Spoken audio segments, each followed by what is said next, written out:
We have a question from Randy Randolph. That's a great name, Randy Randolph. It's a Dan Johnish kind of name. Just want you to know, I really like your books and podcasts. Thank you for contributing to the community at large with your knowledge. Well, thank you. It means a lot. It does. It means a lot. I appreciate that.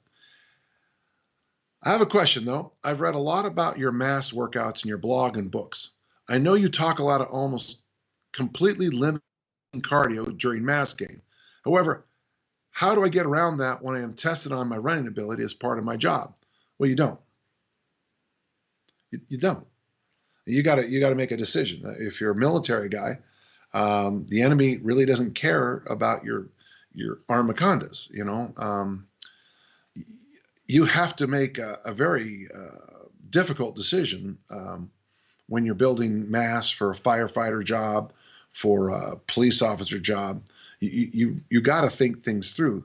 I was in those when I was in junior college. I took those criminology courses, and they used to say there's three things: the badge, the gun, the car. Those are the first three things as a police officer. It's not the badge, the guns, and the car. So you have to make that decision intelligently.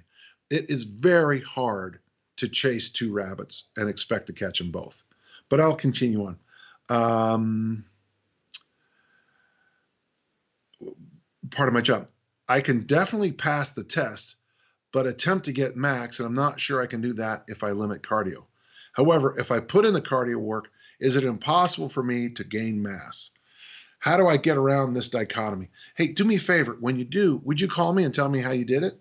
Because this is you're talking about the unicorn of our world.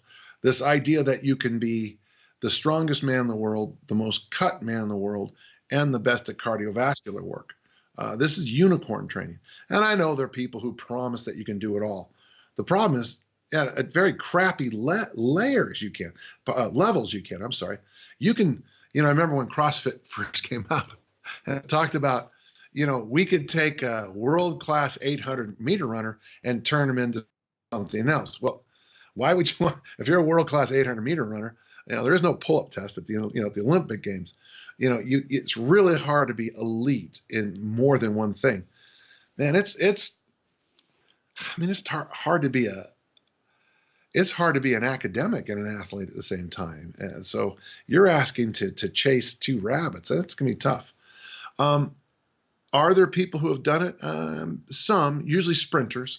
Sprinters are pretty good about combining the two. You look at maybe up to high as the 400-meter guys. You'll notice that they look, like they've spent some time in the weight room.